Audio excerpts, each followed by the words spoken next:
مرحبا أصدقائي، اليوم غادي نشارك معكم واحد السيرو هائل. آه، سيرو بمضاد حيوي طبيعي. نحتاج فقط البصلة والثوم، واحد فص من الثوم، والعسل، عسل حر، عسل طبيعي حر، وكأس أو إناء فين نديرو البصلة. تنقطعو البصلة ديالنا عادي، تنخويوها من الداخل،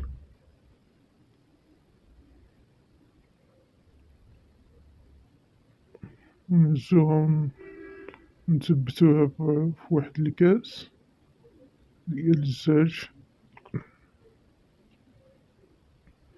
نحاولو نتكو لتحت ديالها بشي كوردون، نتكوه مزيان باش داك الماء ديال البصلة يخرج.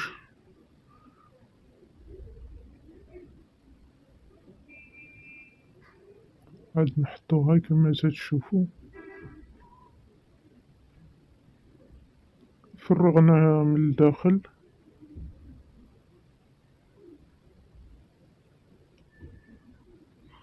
غنقشرو واحد الثومة، فص من الثوم،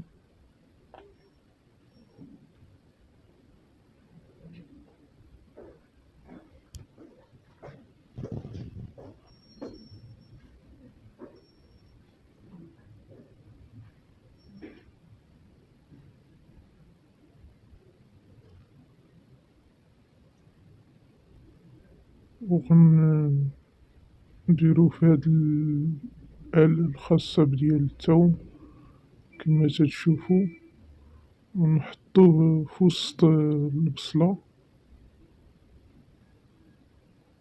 ونضيفو عليه العسل حر، عسل طبيعي.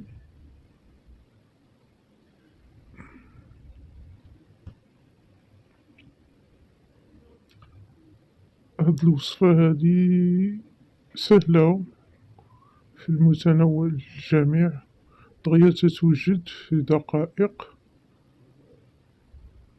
نحطو ملعقة عسل في وسط داك البصلة،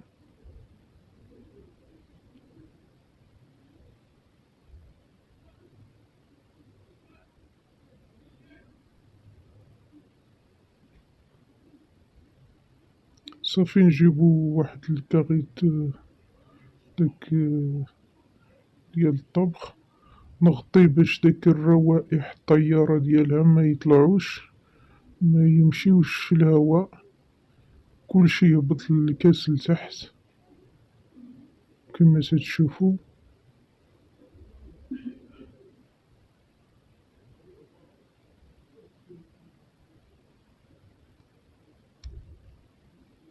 صافي نخليوها ساعة تقريبا، ساعة د المكانة،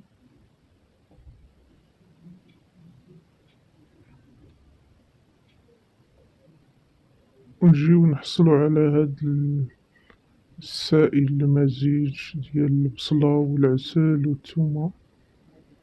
بغيتي تضيفي الزعتر حتى هو مزيان، الزعتر البري ولا الزعترة حتى هي مزيانة إلا ضفتيلها، ولا القرنفل. مازال نديرو الوصفات أخرى، المهم الوصفات المفيدة واللي غادي تنفع. هنا هادي ما فيها حتى شي ضرر، البصلة مفيدة، العسل مفيد،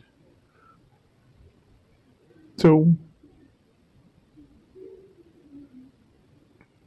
كما تشوفوا هنايا. ضفنا بعض القطرات الحامض أو الليمون،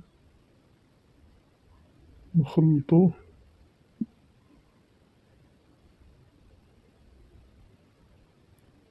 هنا راه واخا تشوفوا هاد الشي قليل، ولكن راه فيه شي 3 المعالق كبار ديال السيرو، يعني ما يستعملو 3 الناس في ليلة واحدة كما تشوفوا، أو أكثر.